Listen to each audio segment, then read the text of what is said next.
तो स्टूडेंट्स हम पढ़ रहे थे अल्कोहलों के रासायनिक गुण।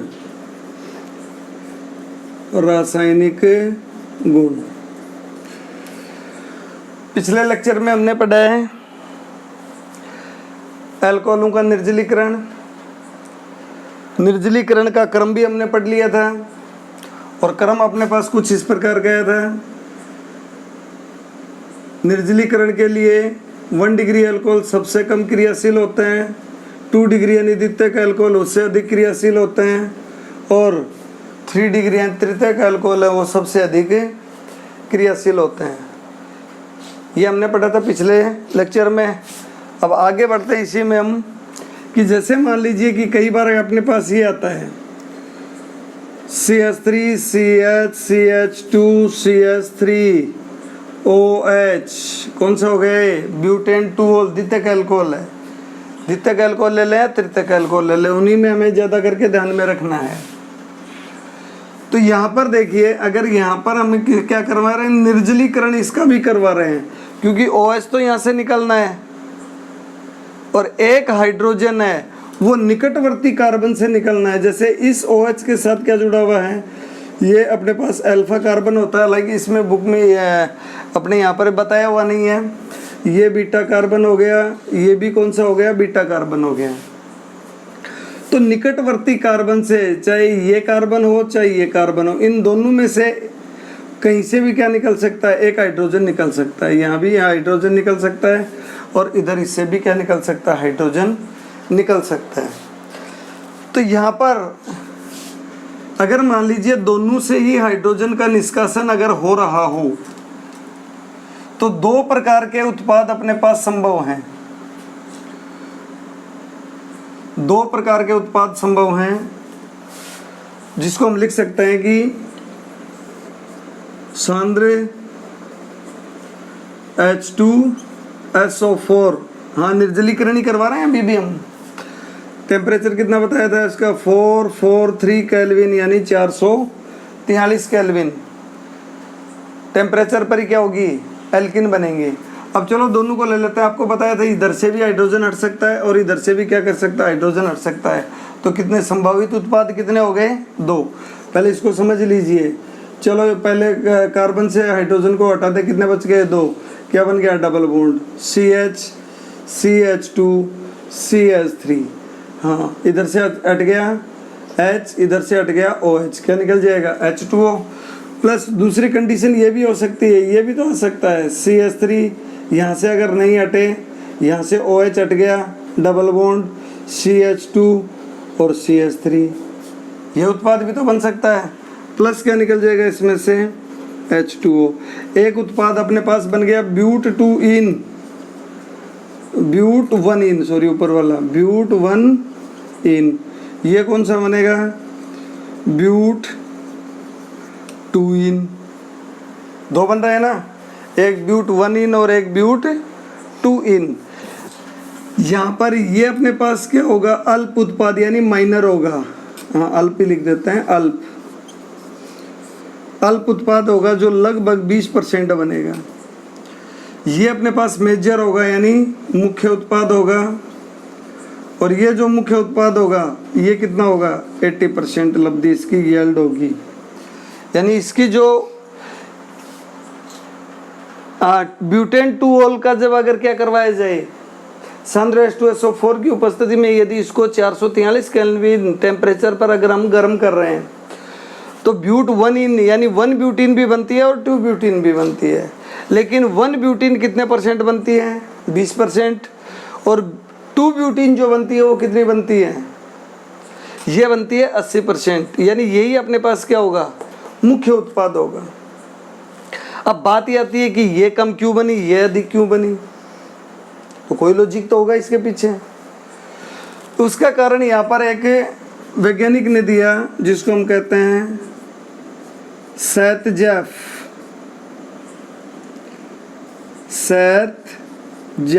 नियम। बहुत इम्पोर्टेंट है, याद कर लेना, लिख देता हूँ VIP, ठीक है ना। तो देखिए सेतजेफ नियम को हम यहाँ पर काम में लेंगे। अगर ये नियम याद हो जाता है, आराम से बता दोगे कि कौन सा उत्पाद मुख्य उत्पाद होगा, कौन सा अल्प उत्पाद होगा और क्यों होगा, दोनों का कारण अपने पास आ जाएगा। चलो यहाँ पर हम देखते हैं सेतजेफ नियम क्या कहता है, समझ लेते हैं पहले। यहाँ देखिए एल्कीन अगर बन रहा है, क्या बनेगा, एल्कीन। एल्कीन अगर बनेगा तो निश्चित रूप से कार्बन क्या होगा, डबल बॉन्डेड होगा, यानी द्विबंधित होगा। क्या होगा, कार्बन डबल बॉन्ड, ये आएगा अपने पास, ये निश्चित है, ये एल्कीन होती है ना। इन दोनों को ध्यान दीजिए, इन दोनों पर ध्यान दे दीजिए। अब एक संयोजकता ये खाली है, एक संयोजकता ये खाली है दूसरे नंबर की, इसको मान लेते हैं ये 3 नंबर और ये कितनी है, 4 नंबर, है ना। तो अब जो सेतजेफ नियम है वो क्या कह रहा है, वो ये कहता है कि इसके अनुसार वह एल्कीन मुख्य उत्पाद होती है, वह एल्कीन मुख्य उत्पाद होती है जिसमें द्विबंधित कार्बन, ये 2 द्विबंधित कार्बन है, द्विबंधित कार्बन परमाणुओं से जुड़े हुए एल्किल समूह की संख्या अधिक हो। यानी जैसे जैसे यहाँ पर एल्किल समूह बढ़ते जाएंगे वही एल्किन अपने पास क्या होगी, मुख्य उत्पाद होगी। समझ गए। एल्किल समूह अगर नहीं है तो क्या हो गया, हाइड्रोजन हो गया, ये तो हो सकता है। तो वो एल्किन मुख्य उत्पाद होती है जिस पर प्रतिस्थापी एल्किल समूह की संख्या अधिक होती है, या यूं कह दें हाइड्रोजन परमाणुओं की संख्या कम होती है। यहाँ देखिए इसी को देख लेते हैं और इसी को देख लेते हैं। अब सेतजेफ नियम के अनुसार ही चलना है अपने को। सेतजेफ नियम के अनुसार वह एल्कीन मुख्य उत्पाद होती है जिसमें द्विबंधित कार्बन परमाणु से जुड़े हुए एल्किल समूह की संख्या अधिक होती है, इसको सेतजेफ नियम कहेंगे। तो चलो दोनों को ही देख लेते हैं, इसको थोड़ा इस प्रकार से लिख लें, ब्यूटू1 है, इसी को लिख लेते हैं। देखिए अपने पास एक तरफ क्या आ गया, C, जिसमें एक तरफ ये हाइड्रोजन जुड़ा हुआ है, एक ही हाइड्रोजन, ये CH2 का हिसाब हो गया। अब इसको ले लीजिए, इसको ले लीजिए डबल बॉन्ड C, एक तरफ क्या आ गया H, अब इसको जोड़ दो इधर CH2CH3, ये भी द्विबंधित कार्बन है, ये भी द्विबंधित कार्बन है। बताओ इन दोनों द्विबंधित कार्बन परमाणुओं से यहाँ हाइड्रोजन जुड़ा हुआ है, यहाँ हाइड्रोजन जुड़ा हुआ है, यहाँ हाइड्रोजन, यहाँ पर एल्किल समूह एक ही तो है, एक एल्किल समूह है ना। इसका मतलब यहाँ पर क्या होगा, ये उत्पाद मुख्य नहीं हो सकता, क्योंकि सेतजेफ नियम ये कह रहा है कि एल्किल समूह की संख्या अधिक होनी चाहिए, लेकिन यहाँ तो किसकी अधिक है, हाइड्रोजन की अधिक है। चलो इसको ले लेते हैं, ब्यूट2 इनको ले लेते हैं, तो इसको हम यूँ लिख सकते हैं CH3C, अब इसके साथ इधर क्या जुड़ा हुआ है, H, डबल बॉन्ड C, हाँ इधर क्या रहा है CH, सॉरी CH, ये आएगा भाई, सॉरी H और CH3। अब इसमें और इसमें मिलान करो, देखें सो तुलना कीजिए। अब इसमें एल्किल समूह 1, एल्किल समूह 2, कितने एल्किल समूह आ गए, 2।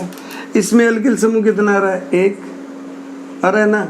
तो सेतजेफ नियम के अनुसार ये उत्पाद क्या होगा, अपने पास मुख्य उत्पाद होगा, यही अपने पास क्या होगा, मेजर प्रोडक्ट होगा। आ गई समझ में, क्या ध्यान रखना है। सेतजेफ नियम यही कहता है कि द्विबंधित कार्बन परमाणु से जुड़े एल्किल समूह की संख्या अधिक होनी चाहिए, वही अपने पास क्या होगा, मुख्य उत्पाद होता है।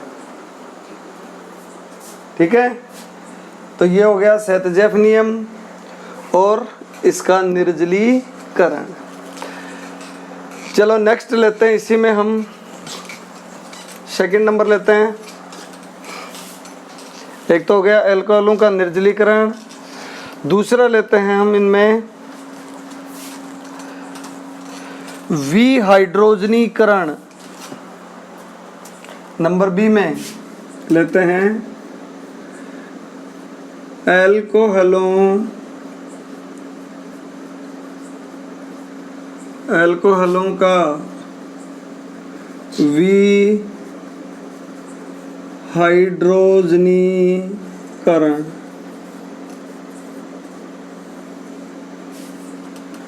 विहाइड्रोजनीकरण मतलब H2 का निष्कासन। किसका निष्कासन करना अपने को? यहाँ से एल्कोहलों से H2 का निष्कासन करना है, यानी 2 हाइड्रोजन निकालने हैं। और दोनों हाइड्रोजन कहाँ कहाँ से निकलेंगे? क्योंकि हम सम्मिलित अभिक्रियाएं पढ़ रहे हैं, ये आता है अपने पास COH है ना। एक चलो इधर ये H, अब इधर कुछ भी हो सकता है R वगैरह। कौन सा हो गया अपने पास? प्राथमिक अल्कोहल हो गया। इनका निष्कासन करना है, निष्कासन करना है सिर्फ अपने को। किसको निकालना है? H2 को। देखिए एक हाइड्रोजन ऑक्सीजन से निकालना है, एक हाइड्रोजन अपने को उस कार्बन से निकालना है जिसके साथ कौन जुड़ा हुआ है? ऑक्सीजन जुड़ा हुआ है। तो 2 हाइड्रोजन निकल गए, H2 का निष्कासन हो गया। इसी को हम क्या कहेंगे? एल्कोहलों का विहाइड्रोजनीकरण। और ये जो विहाइड्रोजनीकरण होता है, इसके अंदर हमने देखते हैं कि Cu चूर्ण, कॉपर चूर्ण, कॉपर चूर्ण की उपस्थिति में 573 केल्विन ताप पर, बस यहाँ कुछ ज्यादा कुछ नहीं करना, अभिक्रिया का ताप रखना है 573 केल्विन। उपस्थिति किसकी रखनी है? कॉपर चूर्ण की। कॉपर चूर्ण की उपस्थिति में 573 केल्विन ताप पर प्राथमिक अल्कोहलों को गर्म करने पर एल्डिहाइड बनेंगे, द्वितीयक अल्कोहल को गर्म करने पर कीटोन बनेगा, और तृतीयक अल्कोहल को गर्म करने पर एल्कीन बनते हैं। ये ध्यान रखना है। तो चलो यहाँ पर हम ले लेते हैं। सबसे पहले अपने पास ये प्राइमरी अल्कोहल है CH3 CHHOH। हाँ, इसको ऐसे लिख दिया CH3 CH2OH। एथेनॉल। Cu चूर्ण, कॉपर चूर्ण, कॉपर पाउडर को काम में ले लिया और गर्म कर दिया इसको ले जाकर कितने पर? हाँ, ये सारी अभिक्रिया अपने प्रणाली में करवा सकते हैं कि अल्कोहल को डाल लिया, थोड़ा सा उसमें कॉपर चूर्ण डाल लिया और क्या किया? गर्म करना शुरू कर दिया। तो देखिए यहाँ पर क्या होगा कि कॉपर चूर्ण की उपस्थिति में 573 केल्विन ताप पर जब प्राथमिक अल्कोहलों को गर्म किया जाता है तो H2 के निष्कासन के बाद क्या बच गया? लिख दो CH3CHO प्लस H2, ये बन गया एल्डिहाइड। एल्डिहाइड, तो ये तो बना एल्डिहाइड। तो क्या कह सकते हैं कि जब प्राथमिक अल्कोहलों को कॉपर चूर्ण के साथ 573 केल्विन ताप पर गर्म किया जाता है तो एल्डिहाइड बनते हैं। दूसरा लेते हैं द्वितीयक अल्कोहल CH3CHOH CH3। हाँ, इसको थोड़ा इसीलिए लिखा है क्योंकि अपने को 2 हाइड्रोजन निकालने हैं, एक उस कार्बन से जिससे ऑक्सीजन जुड़ा हुआ है और एक उससे जहाँ पर ऑक्सीजन के साथ हाइड्रोजन जुड़ा हुआ है। कॉपर चूर्ण की उपस्थिति ले ली, हाँ पाउडर, और 573 केल्विन। निकाल दो क्या क्या निकल रहा है, देखो देखें। H2 निकाल दो, शेष क्या बच गया? हाँ भाई, एक ये सिग्मा बंध टूटा, एक ये सिग्मा बंध टूटा, तो नया क्या बनेगा? पाई बंध। ये पाई बंध बना दो। क्या बन रहा है? CH3 C double bond O CH3 plus H2, ये बन गया कीटोन यानी एसीटोन। Ketone acetone. तो द्वितीयक अल्कोहल क्या बना रहे हैं? कीटोन बना रहे हैं। प्राथमिक अल्कोहल क्या बनाएंगे? प्राथमिक अल्कोहल क्या बना रहे हैं? एल्डिहाइड बना रहे हैं। तृतीयक ले लीजिए CH3 CH3OH, इसको भी थोड़ा इस प्रकार से लिख दो CH2 और H, यहाँ से निकलेगा H2। H2O निकलेगा, यहाँ पर H2 नहीं निकलेगा, क्योंकि इसके अंदर इस कार्बन के पास क्या नहीं है, हाइड्रोजन नहीं है, तो निकटवर्ती जो कार्बन है उसी से किसको लेगा, हाइड्रोजन को लेगा। Cu पाउडर 573 केल्विन, क्या बन रहा है, CH3C। अब देखो यहाँ से हमने किसको हटाया, ये हाइड्रोजन हटाया, इधर से ये बंद टूट गया तो नया बंद यहाँ बनेगा, तो डबल बॉन्ड हो गया, double bond CH2 CH3 plus इसमें H2O निकल गया और ये बन गया अपने पास 2 मेथिल प्रोपीन, 2 मेथिल प्रोपीन, यानी कुल मिलाकर बन गई एल्कीन।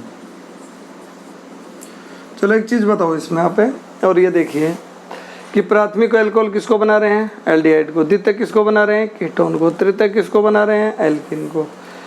क्या सभी अल्कोहल एक ही प्रकार के उत्पाद बना रहे हैं या अलग अलग प्रकार के बना रहे हैं, अलग अलग बना रहे हैं ना। तो इसी विधि को हम जब आगे पढ़ेंगे, अल्कोहलों का विभेदीकरण, कि प्राथमिक द्वितीयक और तृतीयक अल्कोहल को किस प्रकार से हम क्या कर सकते हैं, विभेद कर सकते हैं, उनको डिफरेंट कैसे कर सकते हैं, वहाँ पर ये विधि काम में आएगी।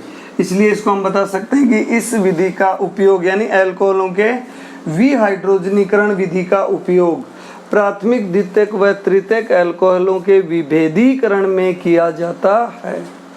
और ये तीनों अभिक्रिया इंपॉर्टेंट हैं, एग्जाम में पूछ भी ली जाती हैं। देखिए कुछ भी पूछा जा सकता है, क्योंकि छोटे छोटे क्वेश्चन होते हैं, एक एक नंबर के आने वाले क्वेश्चन होते हैं अपने पास।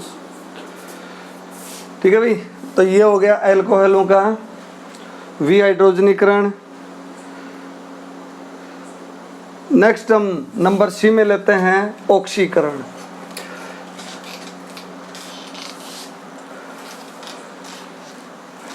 अल्कोहलों का ऑक्सीकरण।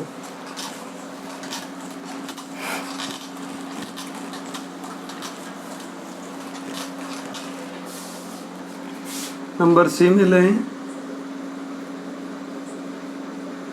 अल्कोहलों का ऑक्सीकरण। ऑक्सीकरण हो गया मतलब क्या करना अपने को, यहाँ से हाइड्रोजन को भी हटाना है, ऑक्सीजन को भी जोड़ना है, दोनों चीज ले लेते हैं। अल्कोहलों का ऑक्सीकरण, तो देखिए ऑक्सीकरण जब अल्कोहलों का करवाया जाता है तो मोस्टली करवाया जाता है अम्लीय माध्यम में, अम्लीय माध्यम। और अम्लीय माध्यम में KMnO4 पोटेशियम परमैंगनेट या K2Cr2O7 पोटेशियम डाइक्रोमेट, या इसमें ले सकते हैं HNO3 नाइट्रिक अम्ल। ये तीनों ही क्या होते हैं, ये होते हैं अपने पास ऑक्सीकारक, ऑक्सीकारक। इनकी उपस्थिति में जब अल्कोहलों का ऑक्सीकरण कराया जाता है तो भी हाइड्रोजनीकरण की तरह ही कुछ अभिक्रिया होगी। और अभिक्रिया इस प्रकार से होगी कि जब प्राथमिक अल्कोहलों का अम्लीय KMnO4 या K2Cr2O7 या HNO3 की उपस्थिति में ऑक्सीकरण कराया जाता है, तो अभी देखिए क्या क्या बनते हैं, अपने आप समझ में आ जाएगा आगे। CH3CH2OH कौन सा है, 1 degree alcohol, 1 degree alcohol, 1 degree alcohol है। क्या करवाना है, ऑक्सीकरण करवाना है, तो सीधा अपने को ये O लिखना है। यहाँ जब यहाँ पर अगर ब्रैकेट के ऊपर ऑक्सीजन को, बड़े ब्रैकेट में अगर ऑक्सीजन को रख दिया जाता है, इसका मतलब ऑक्सीकरण हो गया। यहाँ पर इसको हमें संतुलित करने की आवश्यकता नहीं होगी। चलो काम में ले लेते हैं, KMnO4 को काम में ले लीजिए, K2Cr2O7 को काम में ले लीजिए, HNO3 को काम में ले लीजिए, तीनों को में से किसी को लिख दीजिए। ठीक उसी प्रकार से यहाँ से एक हाइड्रोजन हटाओ, यहाँ से एक हाइड्रोजन हटाओ, विहाइड्रोजनीकरण में भी तो ये हटाए थे, एक ऑक्सीकरण का ऑक्सीजन हो गया। तो देखिए यहाँ पर क्या हो गया, CH3 CHO, उसमें H2 निकला था, इसमें क्या निकाल दीजिए, H2 निकाल दो। तो ये बन गया। फिर अपने पास क्या आ गया, एल्डिहाइड, एल्डिहाइड आ गया ना। अगर मान लीजिए द्वितीयक अल्कोहल ले रहे हैं, CH3 CHOH CH3, फिर अपने पास क्या लेना है, ऑक्सीकरण। हाँ यहाँ ले लो K2Cr2O7 ले लेते हैं, इसने बेचारे ने क्या बुरा किया है, इसको भी ले लो। CH3 C double bond O CH3 plus H2O, यहाँ पर क्या बन गया, कीटोन, ये बन गया कीटोन। तो उसी प्रकार से प्राथमिक अल्कोहल से क्या बन रहा है, एल्डिहाइड। ऑक्सीकरण करवाने पर भी, विहाइड्रोजनीकरण करवाने पर भी क्या बन रहा था, एल्डिहाइड। ऑक्सीकरण करवाने पर भी क्या बनेगा, एल्डिहाइड। द्वितीयक अल्कोहल का ऑक्सीकरण करवाएंगे तो भी क्या बनेगा, कीटोन, उसमें भी क्या बन रहा था, कीटोन। तृतीयक अल्कोहल और ले लेते हैं, CH3C CH3 CH3OH, ये अपने पास तृतीयक अल्कोहल है। यहाँ ध्यान रखोगे कि जब तृतीयक अल्कोहलों का ऑक्सीकरण KMnO4 या K2Cr2O7 की उपस्थिति में करवाया जाता है, तो एक तो यहाँ पर अब की बार बंद अलग तरीके से ही टूटेंगे, ध्यान रखोगे। यहाँ डबल बॉन्ड बनेगा, यानी एक कीटोन, एक ये बंद तोड़िए और एक ये बंद तोड़िए, क्या निकल गया, देखो देखें क्या बना, CH3 C double bond O CH3, ये तो बन गया कीटोन, प्लस एक बनेगा HCOOH फॉर्मिक एसिड, फॉर्मिक अम्ल बनेगा। तो अब इसको देखिए डिटेल से हम क्या क्या चीज़ें पढ़ सकते हैं, क्या क्या कह सकते हैं, ये ध्यान रखना है।